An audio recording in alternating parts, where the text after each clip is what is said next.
बिस्मिल्लाहिर्रहमानिर्रहीम। अस्सलाम वालेकुम दोस्तों, मैं डॉक्टर अयूब और आज मैं आपसे बात करूंगा बेलानाइटिस के मुतल्लिक। मैं आपको बताऊंगा बेलानाइटिस क्या होता है, इसके काजेस क्या होते हैं, इसके सिम्टम्स क्या होते हैं और फिर इनके बाद मैं आपको बताऊंगा बेलानाइटिस के लिए बेस्ट होम्योपैथिक ट्रीटमेंट, जिसके इस्तेमाल से आपका बेलानाइटिस का प्रॉब्लम इंशाल्लाह हमेशा के लिए ठीक हो जाएगा। तो चलिए दोस्तों, सबसे पहले हम ये जान लेते हैं कि बेलानाइटिस क्या होता है। अगर किसी के ग्लैंड्स यानी हेड ऑफ द पेनिस पर इन्फ्लामेशन हो जाए, पेन होने लगे, तो इस कंडीशन को हम बेलानाइटिस कहते हैं। आसान लफ्ज़ों में आप यूँ समझ लीजिए कि अगर किसी के उज़्वे तनासल के सर पर सूजन हो जाए और दर्द होने लगे, तो इस कंडीशन को हम बेलानाइटिस कहते हैं। और ये प्रॉब्लम आम तौर पर ऐसे मर्दों में ज़्यादा पाया जाता है जिनके खतने नहीं हुए होते। तो आई थिंक आप अच्छे से समझ चुके होंगे कि बेलानाइटिस क्या होता है। तो अब हम ये जान लेते हैं कि बेलानाइटिस होने के काजेस क्या होते हैं, यानी वो कौन सी वजूहात हो सकती हैं जिनकी वजह से किसी को बेलानाइटिस का प्रॉब्लम हो सकता है। तो इसकी बहुत सी वजूहात होती हैं, जैसे जेनाइटल यीस्ट इन्फेक्शन यानी तनासली अफवती इन्फेक्शन की वजह से आपको बेलानाइटिस का प्रॉब्लम हो सकता है। इसके अलावा sexually transmitted disease such as gonorrhoea यानी जिनसी तौर पर मुंतकिल होने वाली बीमारियों जैसे सुजाक वगैरह की वजह से भी बेलानाइटिस का प्रॉब्लम हो सकता है। इसके अलावा स्कैबीज इन्फेक्शन यानी खारिश के इन्फेक्शन की वजह से भी बेलानाइटिस का प्रॉब्लम हो सकता है। इसके अलावा अगर किसी साबुन से या केमिकल की वजह से एलर्जी हो गई हो, तो उसकी वजह से भी आपको बेलानाइटिस का प्रॉब्लम हो सकता है। इसके अलावा अगर किसी को डायबिटीज़ हो, तो उसको भी बेलानाइटिस का प्रॉब्लम हो सकता है। इसके अलावा कुछ skin conditions such as psoriasis, eczema यानी कुछ ऐसी जल्दी बीमारियां जैसे चंबल या एक्जिमा वगैरह की वजह से भी बेलानाइटिस का प्रॉब्लम हो सकता है। तो ये थे इसके कुछ काजेज। अब हम जान लेते हैं सिम्टम्स ऑफ बेलानाइटिस, यानी अगर किसी को बेलानाइटिस का प्रॉब्लम हो तो उसमें कौन कौन सी अलामात पाई जाती हैं। तो अगर किसी को बेलानाइटिस का प्रॉब्लम हो तो उसको रेडनेस और red patches on the penis यानी उसके पेनिस पर सुर्खी हो सकती है और सुर्ख धब्बे बन सकते हैं।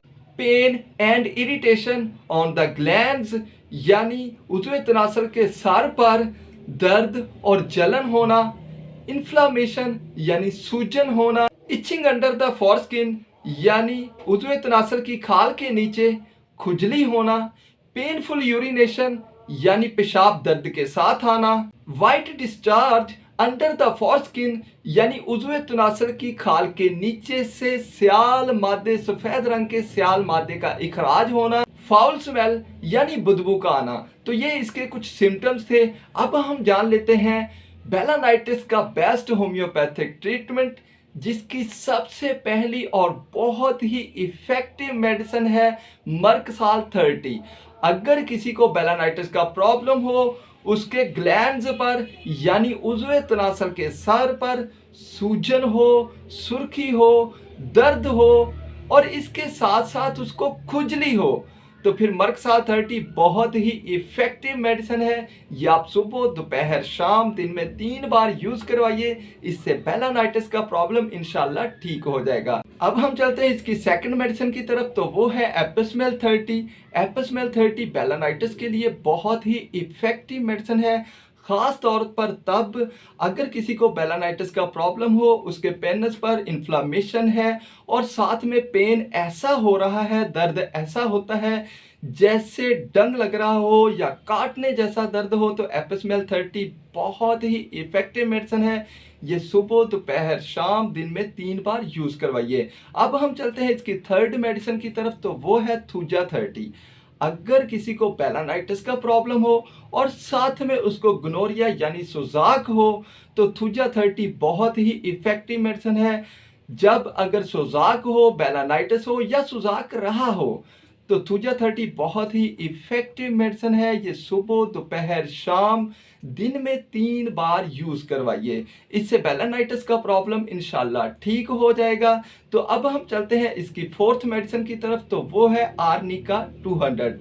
आर्निका 200 बेलानाइटिस के लिए बहुत ही इफेक्टिव मेडिसिन है, खास तौर पर अगर बेलानाइटिस किसी चोट या रगड़ लगने की वजह से हुआ हो। अगर चोट या रगड़ लगने की वजह से आपको बेलानाइटिस का प्रॉब्लम हुआ है तो आपके लिए आर्निका 200 बहुत ही इफेक्टिव मेडिसिन है।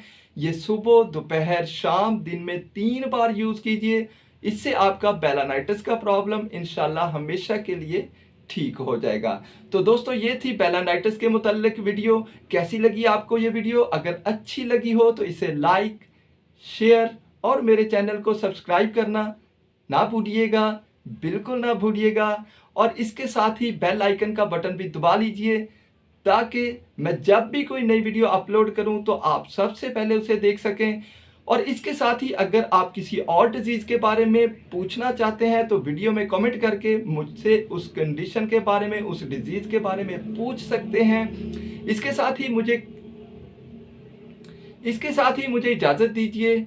मिलेंगे इंशाल्लाह नई वीडियो में, तब तक के लिए अल्लाह हाफिज़।